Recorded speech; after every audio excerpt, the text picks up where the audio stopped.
வணக்கம். எல்லோரும் எப்படி இருக்கீங்க? நல்லா படிச்சுட்டு இருக்கீங்களா? ஓகே. ஓமந்தூர் ஆட்சி காலத்தில், பிரகாசம் ஆட்சி காலத்தில் கல்வி அமைச்சராக இருந்த அவினாசலிங்க செட்டியாரை பற்றி பார்க்கலாம். ரொம்ப இம்பார்ட்டண்டானவருங்க. சரிங்களா? நிறைய திட்டங்கள்லாம் கொண்டு வந்திருக்காரு ஒரு காலத்தில். டீட்டெயில்ஸாக பார்த்துடலாம். என்னென்ன டீட்டெயில்ஸு இவரை பற்றி எக்ஸாம் பாயிண்ட் ஆஃப் வியூவில் எப்படி கேட்பாங்கன்றது டீட்டெயில்ஸாக டிகோட் பண்ணிடலாம். அவினாசலிங்கம் 1903 பிறந்தவர், 1991 இறந்துட்டார். ஓகேங்களா? திருப்பூர் மாவட்டங்க, மே 5 பிறந்தார் 1903. பெற்றோருன்னு பார்த்தா கனக சுப்பிரமணியம் செட்டியாரும் பழனி அம்மாள். ஓகேங்களா? குடும்பம்னா ஒரு வளமான ஒரு வியாபாரம். ஓகேங்களா? ட்ரேட் பண்ணுற ஒரு குடும்பம் தான். பள்ளி கல்வி என்றது பார்த்தோன்னா திருப்பூரில் பள்ளி படிக்கிறாரு. கோயம்புத்தூரில் லண்டன் மிஷனில் உயர்நிலை பள்ளி பார்த்தோன்னா ஹையர் எஜுகேஷன் பண்ணுறாரு. ஓகேங்களா? உயர்நிலை பள்ளி. உயர்கல்வின்றது பார்த்தோன்னா நம்ம பச்சைப்பன் கல்லூரி இருக்குல்ல சென்னையில், அதில் 1923 பட்டம் பெற்றார். இதே பச்சைப்பன் கல்லூரியில் பிஏ படித்தவர் யார் அப்படின்னா அறிஞர் அண்ணா. ஓகேங்களா? சட்டக்கல்லூரியில் 1926 சட்டம் முடிக்கிறார். ஓகேங்களா? ஓகே, ஒரு பிஏ முடிக்கிறாரு, ஒரு பிஎல் பண்ணுறாரு. ஓகேங்களா? 26.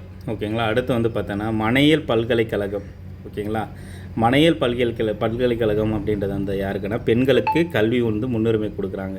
நர்சரியிலேருந்து பள்ளி, பள்ளியிலேருந்து கல்லூரி, கல்லூரிலேருந்து பல்கலைக்கழகம் அப்படி மாற்றுறதுக்கு பார்த்தோன்னா மனையியல் பல்கலைக்கழகமாக கொண்டு வந்த திட்டம் யாருன்னா இவர் தான். இதுக்கு யார் உதவுனாங்க அப்படின்னா ராஜம்மாள் தேவதாஸ்ன்றவங்க இவருக்கு உதவுனாங்க. ஓகேவா? மனையியல் பல்கலைக்கழகம் பெண் கல்விக்கு முன்னுரிமை கொடுக்குறது யாருடைய திட்டம் கொண்டு வந்தது அவினாசலிங்க செட்டியார். ஓகேங்களா? இவர் கல்வி அமைச்சராக நான் சொன்னல பிரகாசம் கிட்டேயும் ஓமந்தூர் அமைச்சரவைக்கிட்டேயும் வேலை செஞ்சவர். இவர் இருமொழி கொள்கை, அந்த இந்தி கட்டாய பள்ளி கொண்டு வராங்க. அப்போ பார்த்தீங்கன்னா அது எதிர்ப்பு தெரிவிக்கிறதால ராஜினாமா பண்ணிட்டு போகிறார் கடைசியாக. ஓகேவா? இதுக்கு முன்னாடி பார்த்தீங்கன்னா வீடியோ ஓமந்தூர் ஆட்சி காலம் பார்த்தீங்கன்னா அப்லோட் பண்ணியிருப்பேன். அது பார்த்தீங்கன்னா தான் இது கண்டினியூஸாக பார்க்க முடியும். ஓகேங்களா? கல்வி புரட்சி நடக்குது எப்போ? 1946, 49 கல்வி புரட்சி. ஓகேங்களா? இவருடைய சாதனைகள்னு பார்த்தோன்னா தமிழ் பயிற்று மொழியாக கொண்டு வராரு. ஓகேங்களா? இவர் தாங்க ஃபஸ்ட்டு திருக்குறளை உள்ளே கொண்டு வந்திருப்பார். திருக்குறள் பாடத்திட்டம் இவர் தான் கொண்டு வந்திருக்காரு. பாரதியார், பாரதிதாசன் இவங்களுடைய நாட்டுரிமையாக்கிறதுக்கு இவருடைய பங்கு முக்கியமான பங்கு. ஓகேங்களா? முதியோர் கல்வி இவர் கொண்டு வந்திருக்காருங்க. முதியோர் கல்வி இவர் கொண்டு வந்தது தான். பெண் கல்வி இவர் கொண்டு வந்தது தான். இதெல்லாம் முக்கியமானது. நூலகத்துன்னு பார்த்தோன்னா லைப்ரரியை பொறுத்தவரையும் இவர் தந்தைன்னு சொல்கிறாங்க. அதாவது மெட்ராஸ் பப்ளிக் லைப்ரரிஸ் பில்லுன்னு ஒன்று 1948 ஒன்று கொண்டு வந்திருப்பாங்க. ஓகேங்களா? நூலகத்தின் தந்தை என்ன யார் அழைக்கப்படுறன்னா யாருங்க? அரங்கநாதன். அரங்கநாதன் தான் இந்திய நூலக அறிவியலின் தந்தை அப்படின்றாங்க. இவர் பார்த்தீங்கன்னா நூலக அறிவியல் 5 விதிகளை உருவாக்கினார். இவருடைய பிறந்த நாள் தான் ஆகஸ்ட் 12. தெரியும் உங்களுக்கு. ஆகஸ்ட் 12 இவருடைய நாள் பார்த்தீங்கன்னா தேசிய நூலக தினமாக கொண்டாடுறாங்க. தேசிய நூலக தினமாக கொண்டாடுறாங்க. ஓகேங்களா? யார்? அரங்கநாதர். யாருங்க? அரங்கநாதர்.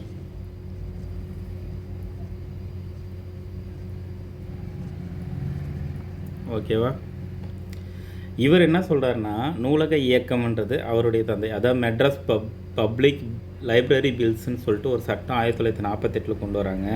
அதுதான் நூலகங்களுக்கு சட்ட பாதுகாப்பு. ஓகேங்களா? நூலகங்களுக்கு சட்ட பாதுகாப்பு 1948. இதில் என்ன சொல்கிறாங்கன்னா நகரமும் கிராமமும் ரெண்டுத்துலேயும் நூலகங்களை கொண்டு வராங்க. நகர்ப்புறத்துலேயும் கிராமப்புறத்துலேயும் நூலகம் கொண்டு வராங்க. ஓகேங்களா? இப்போ லைப்ரரி வைக்கணும் அப்படின்றது பஞ்சாயத்து ராஜ் இருக்குல்ல, அதில் 29 பணிகளா? எத்தனை பணிகள்? 29 பணிகள் சொல்லுவாங்களா? அதாவது 1994 ஊராட்சிகள் சட்டம்ன்றது ஒன்று இருக்குது. அதில் பிரிவு 110 கீழே தெருவிளக்கு அமைக்கணும், கிராம சொத்து செய்யணும். அது மாதிரி நகர்ப்புறத்தில் லைப்ரரி அமைக்கணும் அப்படின்றது ஒரு இது இருக்குது. ஓகேங்களா? அதனால தான் கிராமத்துலேயும் நகர்ப்புறத்திலும் நூலகங்கள் அமைக்கணும் அப்படின்றத சொல்கிறாங்க. தமிழ்நாட்டு நூலக இயக்கத்தின் தந்தை என்று அழைக்கப்படுறது யாருன்னா அவினாசிலிங்க செட்டியார். இது எதிர்பார்க்கலாமுங்க இந்த டிஎன்பிசி கொஸ்டின்னா. தமிழ்நாடு நூலக இயக்கத்தின் தந்தை. ஓகேங்களா. நம்ம வந்து பார்த்தோன்னா அரங்கநாதர் போயிடக்கூடாது. அவர் வந்து பார்த்தீங்கன்னா என்னங்க நூலகத்தந்தை. ஓகேங்களா. நூலகத்தந்தைன்னா இவர் வந்து பார்த்தீங்கன்னா நூலக இயக்கன்றது இப்போ அவர் இந்தியாவினுடைய அறிவியல் நூலக அறிவியலின் தந்தைன்றது தான் சொல்லுவாங்க. சரிங்களா. இவரை தான் வந்து தமிழ்நாட்டின் நூலக இயக்கத்தின் தந்தைன்னு சொல்லுவாங்க. ஓகேங்களா. கான்செப்ட் பார்த்துக்கோங்க. அடுத்து வந்து தமிழ் கலைக்களஞ்சியம் என்றது ஏற்படுத்துகிறாங்க. தமிழ் வளர்ச்சி கழகம்ன்றது நிறுவுகிறாங்க. தமிழ் வளர்ச்சி கழகம்னு ஒன்று நிறுவுகிறாங்க. இதுக்கு பொறுப்பாளராக பெரியசாமி தூரன் என்ற போட்டுடுறாங்க. இது கேட்டிருக்காங்க. சரிங்களா. தமிழ் கலைக்களஞ்சியம் யார் உருவாக்குறது? அவினாசிலிங்க செட்டியார் காலத்தில் தான் 10 தொகுதிகளாக வருது. ஓகேங்களா. தமிழ் கலைக்களஞ்சியம் எத்தனை தொகுதிகளாக? 10 தொகுதியாக வெளியே வருது. குழந்தைகள் கலைக்களஞ்சியம்ன்றது ஒன்று ரிலீஸ் பண்ணுறாங்க இவர் காலத்தில். இதுவும் தமிழ் கலைக்களஞ்சியத்தில் இருக்கிறது தான். தமிழ் தாய்க்கு சூட்டிய வைடூரிய மாலைன்னு சொல்லிட்டு இவரை சொல்கிறாங்க. தமிழ் தாய்க்கு சூட்டிய வைடூரிய மாலையாக இவரை குறிப்பிடுறாங்க. சரிங்களா. அடுத்து வந்து பார்த்தீங்கன்னா காந்தியின் நூல்கள்னு பார்த்தோன்னா காந்திய நூல்கள் வந்து பார்த்தோன்னா இவங்களுக்கு பப்ளிஷ் பண்ணி வெளியிடுறாங்க.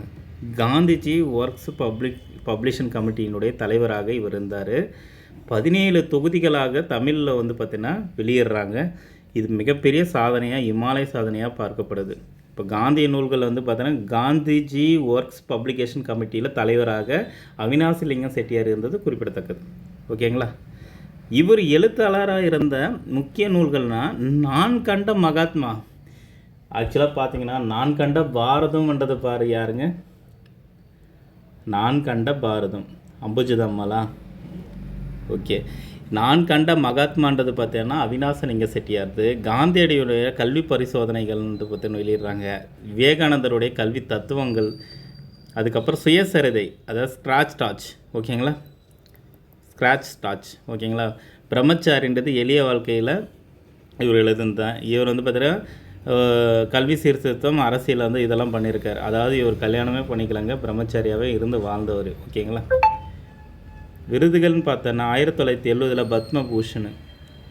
1970 பத்மபூஷன். பிர்லா விருது வந்து 1985 வாங்குறாரு. அடுத்து வந்து பார்த்தோன்னா 1991 நவம்பர் 21 18 வயசு 88 வயசில் வந்து பார்த்தோன்னா இவர் இறந்துட்டார். சரிங்களா. இவரை பற்றி நம்ம என்னென்ன தெரிஞ்சுக்கணும் அப்படின்னா இவருடைய நூல்கள்ன்றது பார்த்தீங்கன்னா இம்பார்ட்டன்ட்டுங்க. நூல்கள்ன்றது பார்த்தீங்கன்னா நான் கண்ட மகாத்மா, விவேகானந்தருடைய கல்வி தத்துவம், காந்தியினுடைய கல்வி பரிசோதனைகள், ஸ்க்ராட்ச் டாச்சு. ஓகேங்களா. விருதுகள்னால் பத்மபூஷன் 1970, பிர்லா விருது வந்து 1985 வாங்கினவர். ஓகேங்களா. இது இல்லாமல் என்னென்ன வந்து கொண்டு வந்திருக்காருன்னா நூலக இயக்கம்னு சொல்லிட்டு தமிழ்நாடு நூலகத்தின் தந்தை இவர் தான். தமிழ் கலைக்களஞ்சியத்துக்கு வந்து பொறுப்பாளராக அது நிறுவனார். பொறுப்பாளராக பெரியசாமி தூரனை வந்து வச்சுருந்தார். எத்தனை தொகுதிகளாக வெளியிட்ட? 10 தொகுதிகளாக வெளியிட்டாங்க. அதுவும் இம்பார்ட்டனு. யார் ஆட்சி காலத்தில் கல்வி அமைச்சராக இருந்தாருன்றது கொஷின் கேட்டிருக்காங்க. யார் திருக்குறள் பாடத்திட்டத்தில் கொண்டு வந்தது யார்? பாரதியாருடைய பாடல்கள் பொதுமையாக்கும் போது யார் கல்வி அமைச்சராக இருந்தாங்கன்றது கொஷின் கேட்டாங்களாம். அவினாசிலிங்க செட்டியார் தான். மணியல் பல்கலைக்கழகம்னு சொல்லிட்டு ஒன்று நிறுவனாருக்கு. அது உதவியாக இருந்து ராஜமாத தேவதாஸ். ஓகேங்களா. ஞாபகம் வச்சுக்கோங்க.